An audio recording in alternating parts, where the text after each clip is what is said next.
Hey everyone, and welcome back to the channel. Today we're diving into the third volume of Star Wars Visions, which has just hit Disney+. Now I watched all 9 episodes in their original Japanese, and for me that really is the purest way to experience this anthology. Especially if you're an anime fan like myself.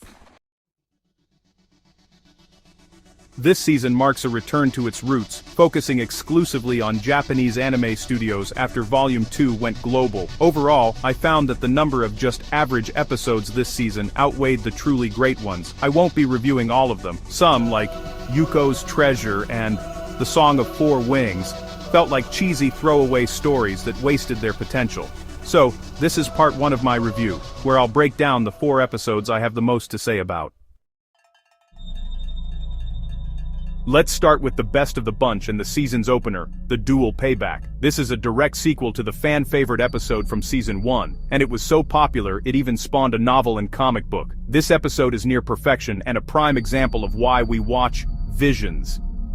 It reminded me of highly acclaimed 90s anime like Ninja Scroll, Basilisk, and Ghost in the Shell. The unique black and white visual style, complete with film-grain texture and hand-drawn flair, gives it an incredibly authentic and unique feel. The action sequences are innovative and unlike most of what we see in Star Wars canon. But what I really loved was the twist on the classic Jedi and Sith dichotomy. Here, our hero, the Ronin, is a former Sith hunting other Sith, and he faces off against a genocidal Jedi Crusader, flipping the script on who the good guys are. It's a near-perfect marriage of the Star Wars universe and the anime genre, and that's why it gets a strong 8 out of 10 from me. Next up is The Lost Ones from Kinema Citrus, a direct sequel to Season 1's The Village Bride. This episode gets a 7 out of 10 from me because it manages to tell a very nearly complete story within its short runtime. The story follows F as she helps refugees from a planet devastated by Imperial carbonite mining, and it does a great job of cramming world building and character into a tight package. While the first half is a bit quiet, the final battle, though short, was impactful enough that I really appreciated it for the solid anime story that it is. It's a worthy follow-up that expands on F's journey in an emotionally compelling way. Now, for The Bounty Hunter from Wit Studio.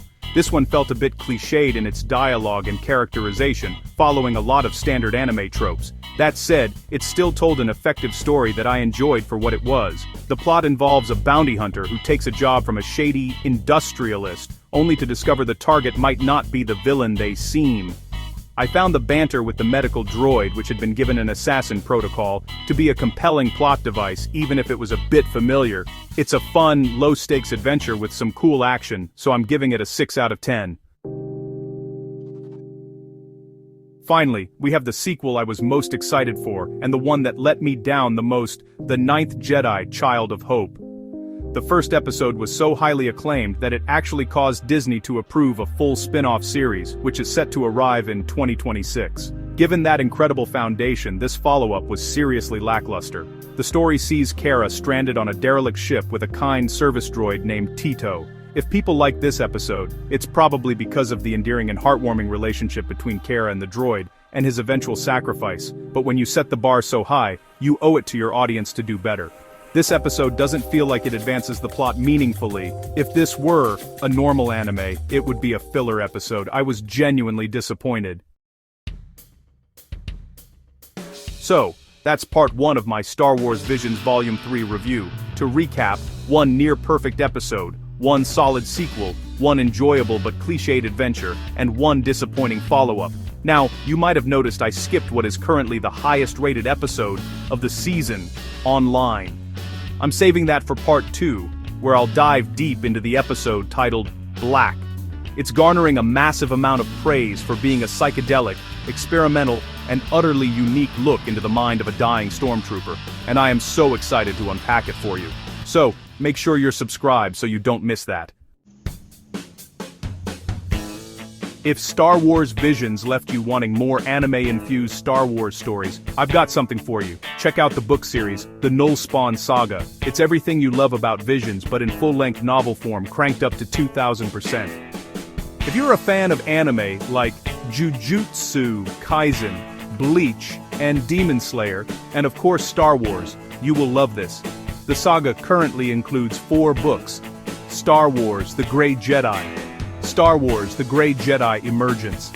Star Wars Nullspawn Rising, all written by Vincent Cain, and the upcoming Star Wars Sith Obeisance by Vincent Cain, set for release around Thanksgiving 2025. You can find them all on Amazon.com and Goodreads. Links are in the description below. Thanks for tuning in, and I'll see you in the next video for our deep dive into Black.